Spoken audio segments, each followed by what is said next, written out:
मैं आप लोगों को एक छोटा सा दृष्टांत बताता हूं, ध्यान से सुनिएगा। कैसे ज्ञान की चोट बड़ी विलक्षण होती है। ज्ञान की चोट, ध्यान से सुनिएगा माताओं पिता लोगों। एक बड़ा ही सुंदर सेठ था, सेठ, ध्यान से सुनिएगा। सेठ था बेचारा और भगवान की बड़ी पूजा करता था, बहुत पूजा करता था।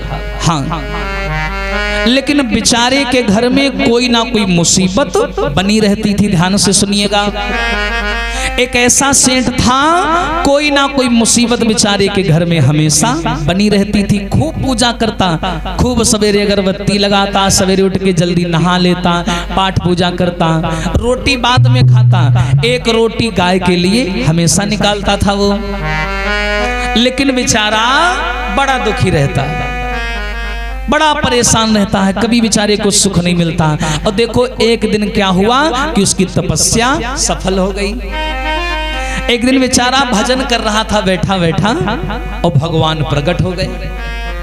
जैसे भगवान प्रकट हुए, भगवान बोले मांग लो, क्या चाहिए।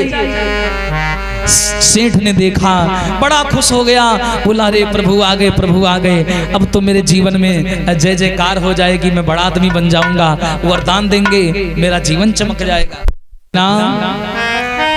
बड़ा बेचारा परेशान रहने वाला व्यक्ति। और जैसे ही भगवान आए, भगवान ने कहा वरदान मांग लो। सेठ दौड़ पड़ा, ऐसे मानो जैसे वरदान के लिए ही भूखा बैठा था, वरदान के लिए पागल बैठा था। तुरंत सामने आया, बोला प्रभु मेरे अंदर बहुत सारी इच्छाएं हैं, मैं एक दो वरदान नहीं मांगूंगा, कई सारे वरदान मांगूंगा आज।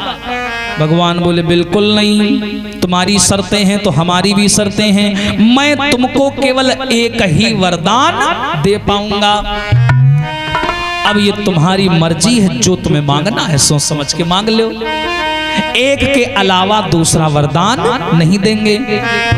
अब सेठ चक्कर में पड़े कि इतनी अगरबत्ती लगाई, इतनी पूजा करी, और इतने दिन बाद भगवान मिले और वो भी एक वरदान दे रहे हैं। भगवान बोले जल्दी मांग लो, और भी लोग लाइन में लगे, उनको भी देना है जाके। हाँ तो मांगो क्या चाहिए। एक मिलेगा वरदान, दूसरा नहीं मिलेगा, एक। बोला सलाह कर लो, कोई दिक्कत नहीं, तुम्हारे पास समय है। सेठ बोला तो प्रभु थोड़ी देर रुको, हम सोच लें, क्योंकि तुमने ऐसी बात ही बोल दी कि एक ही मिलेगा। सेठ बोला थोड़ी देर रुको, हम सोच लें। तो सेठ सोचने के लिए अंदर गया। अंदर भैया उसकी माँ बैठी थी, उसकी पत्नी भी थी, और घर में बहुत गरीबी भी थी। लेकिन जो सेठ की माँ हती माँ, वो बेचारी अंधी रहा, अंधी, उनको आंखों से दिखाई नहीं देता था। तो सेठ गया अपनी माँ के पास में, बोला मैया मैया आज भगवान प्रकट हो गए हैं और भगवान वरदान देने को कह रहे हैं, लेकिन भगवान कह रहे हैं एक ही वरदान मिलेगा और नहीं मिलेगा। तो मैया तुम बूढ़ी बाड़ी हो, घर की बड़ी हो, तुम बताओ हम क्या मांगे। अब मैया सोचे लगी भगवान हम अंधे हैं, अपने मतलब की चीज मांग ली। हाँ तो मैया बोली ऐसा करो बेटा, भगवान तो ये कह दे जाए कि हमारी माता अंधी हैं, उनकी आंखों की रोशनी लौट आवे, उनकी आंखें ठीक हो जाएं। हाँ सेठ ने सोचा माँ से सलाह ली है, अगर पत्नी से नहीं लेंगे तो पत्नी को बुरा लगेगा। तो सेठ ने सोचा कि भाई सबको देखना पड़ता है। तो सेठ अपनी पत्नी के पास आया।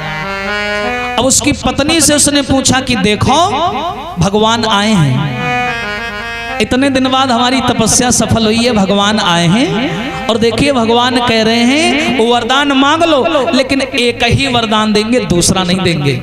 तो तुम बताओ क्या मांग लें, जल्दी बताओ।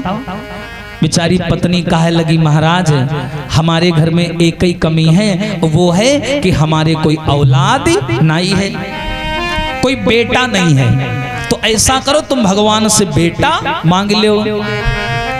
अब सेठ जी का चाहिए पैसा, और महतारी चाहिए आँखी, और पत्नी के यहाँ चाहिए लड़का। अब सेठ जी बेचारे फंसे बुरा, और भगवान कहाँ एक कोई वरदान मिली। अब सेठ जी बड़ा बुरा फंसे।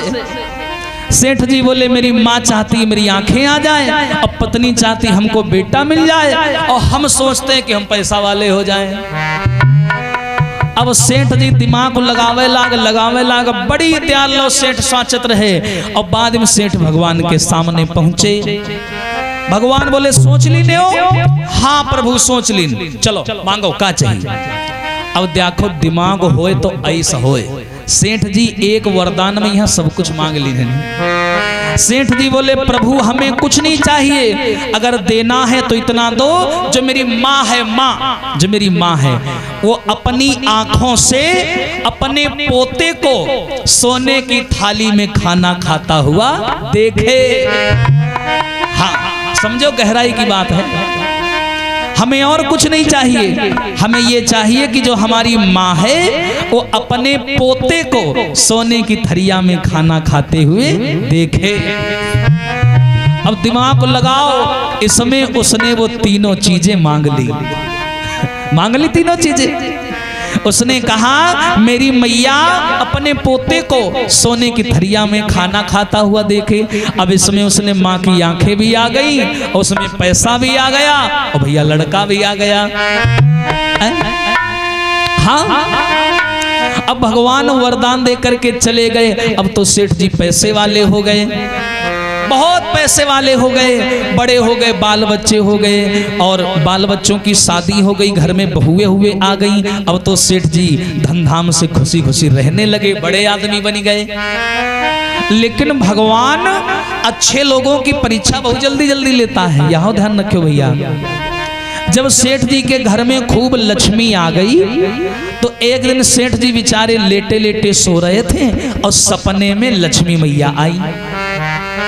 लक्ष्मी मैया आई, लक्ष्मी मैया बोली देखो सेठ जी हम तुम्हारे साथ बहुत दिनों से रह रहे हैं, कोई कमी नहीं तुम्हारे घर में, लेकिन अब हम तुम्हारे घर से जाना चाहते हैं। सेठ जी भैया दुखी हो गए, बोले लक्ष्मी मैया अगर तुम चली गई हो तो हमारी कोई जिंदगी नहीं बची, क्योंकि पैसा के बिना आदमी की जिंदगी नहीं होती। सेठ जी बोले मैया काहे हमारे घर को छोड़ के जाना चाहती हो?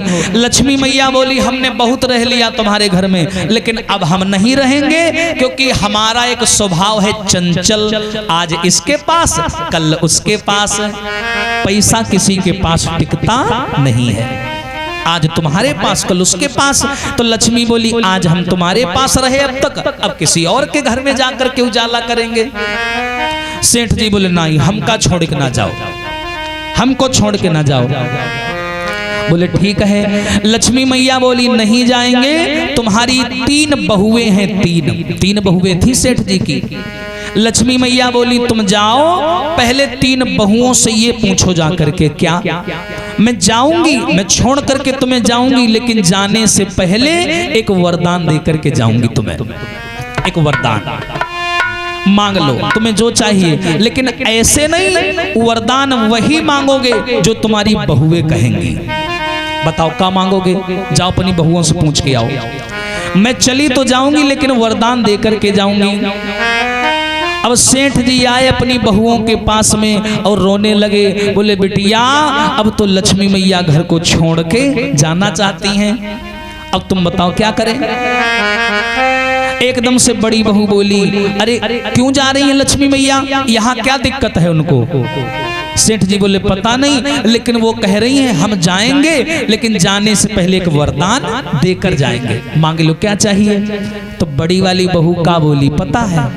बड़ी वाली बहू बोली ससुर साहब पिताजी ऐसा करो, जो अपनी विदेशों में जमीन पड़ी है जमीन, अब अगर विदेशों में जमीन यहाँ लाओगे तो सरकार पकड़ भी सकती, पुलिस भी पकड़ सकती है ना, तो ऐसा करो लक्ष्मी मैया से कह दो कि जो जमीन हमारी बाहर पड़ी है उसके बदले हमें अपने देश में उतनी ही जमीन दे दो, बस और कुछ नहीं चाहिए।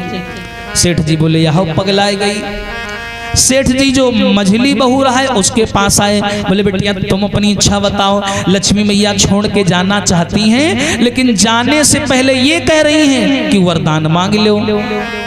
तो मझली बहू कहे लगी देखो ऐसा करो हम बताएं, अगर लक्ष्मी मैया वरदान देना चाहती हैं तो लक्ष्मी मैया से ऐसा करो एक चीज मांग लो। क्या मांग लो?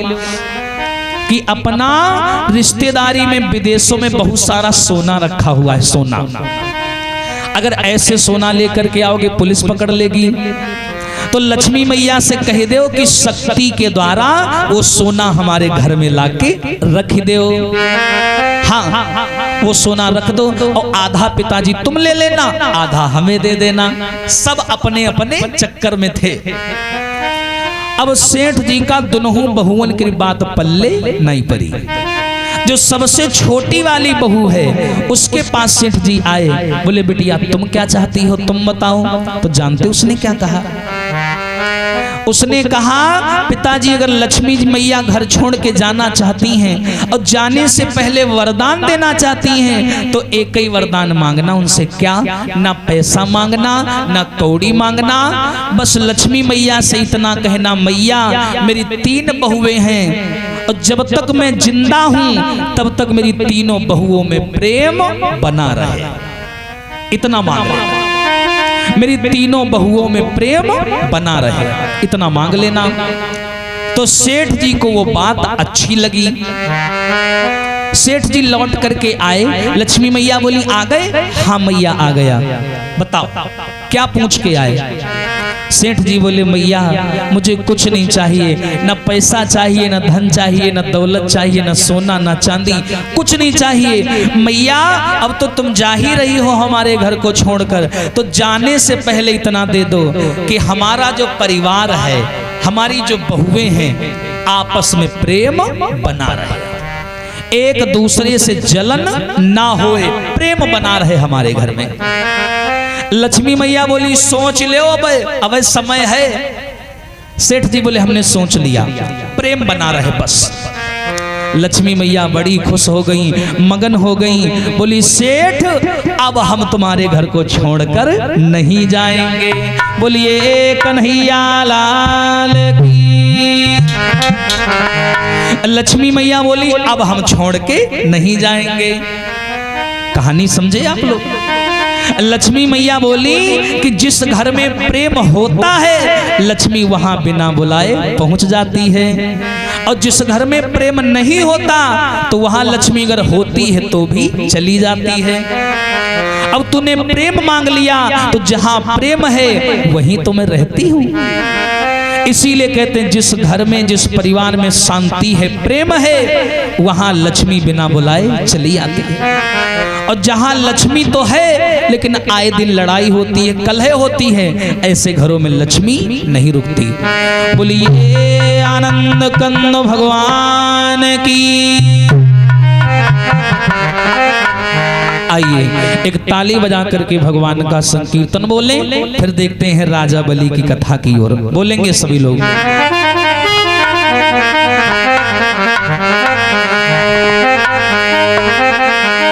हरि पुड़िया ज्ञान की पिला दो गुरुदेव, दर्द मोरी नस नस में। पुड़िया ज्ञान की पिला दो गुरुदेव, दर्द मोरी नस नस में।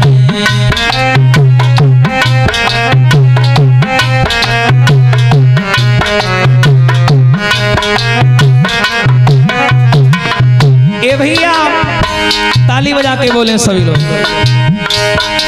दर्द मोरी नस नस में, दर्द मोरी नस नस में।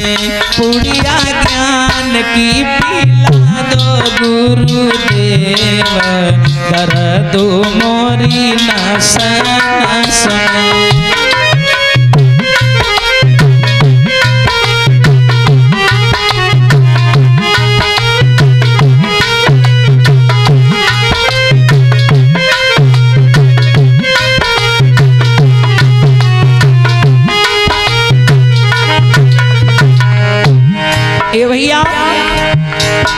अरे 4 महीना आए गर्मी के, गर्मी गर्मी हो। 4 महीना आए गर्मी के। बोले सभी लोग। 4 महीना आए गर्मी के, गर्मी गर्मी हो। चार महीना आए घर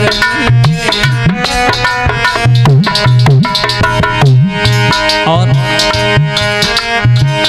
हरि पंखा ज्ञान का डूला दो गुरुदेव, दर्दो मोरी नस नस में।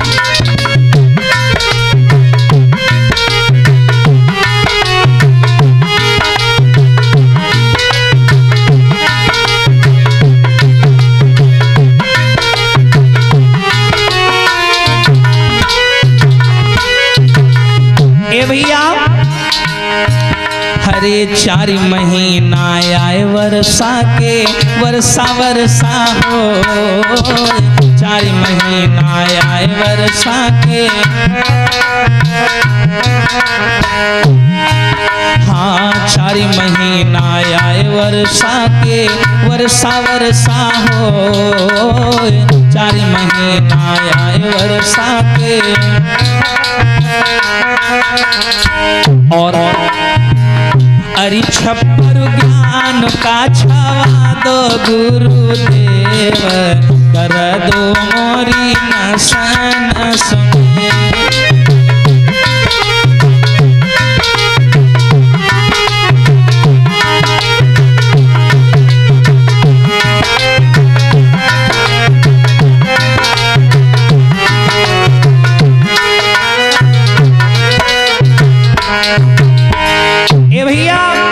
चार महीना आए सर्दी के, सर्दी सर्दी हो, चार महीना आए सर्दी के। और अरि कंबल ज्ञान का उड़ा दो गुरुदेव, कर दो मोरी नस नस में।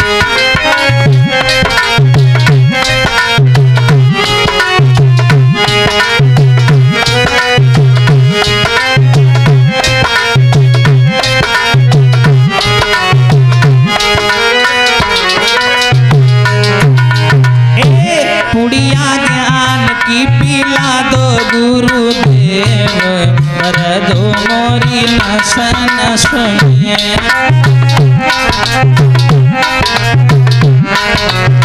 कर दो मोरी नस नस में।